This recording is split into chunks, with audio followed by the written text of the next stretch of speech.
It's called Kick the Habit today. Most of us do something we'd love to change, and there's no shortage of advice on how to do that. But how do we really go about it? New York Times bestseller Gretchen Rubin tackles that question in a brand new book called Better Than Before. Gretchen, good morning. Nice to see you. Nice to see you. So glad you tackled happiness before. Yes. Now you're tackling bad habits, which I'm thrilled about, because if you look up bad habits in the dictionary, Savannah's picture comes up. Can't quit me. Most times we think of habits, any kind of habit, we think negative. Is that true? Well, I have a very positive association for habits because I feel like habits can free us. But you're right. A lot of times when you look at why people feel a challenge in happiness, it's because there's some habit they can't break. You're not a behavioral expert. No. All right. So why should people believe your ideas on how to change their habits? You know, I think when they look at what I'm talking about, it will ring true for them. And they'll say, you know, I've done this before. This works for me. I've noticed this pattern before. I just didn't have a vocabulary for it. I didn't know how to understand it. I think it'll ring true. I'm just going to grab some M&Ms here and then go sit in my section. Okay. So we're talking about bad habits. Health habits come right to the top of the list. Yes. A lot of people jump in this and they snack or they eat junk food. How do they kick the habit? Well, one is the strategy of inconvenience. You want to make a bad habit very inconvenient. We're very influenced by convenience. This is very convenient. You just dig right in before you even realize what you're doing.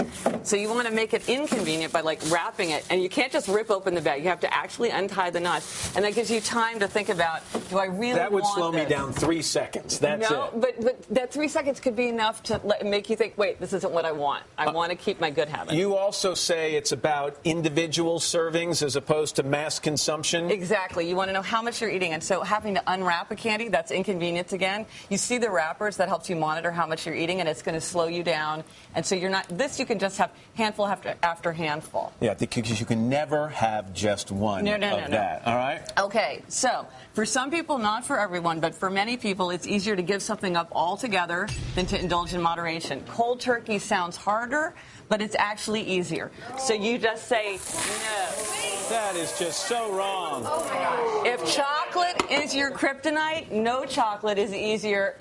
There's nothing else in there. We can still eat these. It's fine. They're gone, they're gone, they're gone. It's easier. It sounds harder. Even the germ freak would go, you know what, just to show you. Exactly. I'm just saying. That's a waste. Okay, late night snacking is a big bad habit that a lot of people want to break. You want one cookie and then it becomes 3. Have like a mint that gives you that strong flavor. It gives you that hit. Now, it's not the same as a cookie, but it's going to give you that mouthfeel. And even like brushing your teeth gives you that same sense of getting your mouth active. All right, let's go over to Savannah, who's talking about sleep. Oh, yes.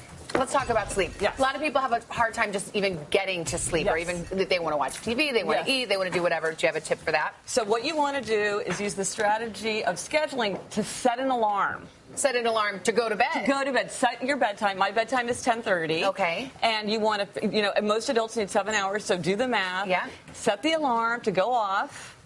And be really regimented about it. And when you hear that alarm, and maybe you need a snooze alarm to give yourself a little bit of a head start to get into bed. Okay, you have another tip. You say get in your PJs earlier? Yeah, get in your PJs earlier, get everything ready, get your contacts out, brush your teeth.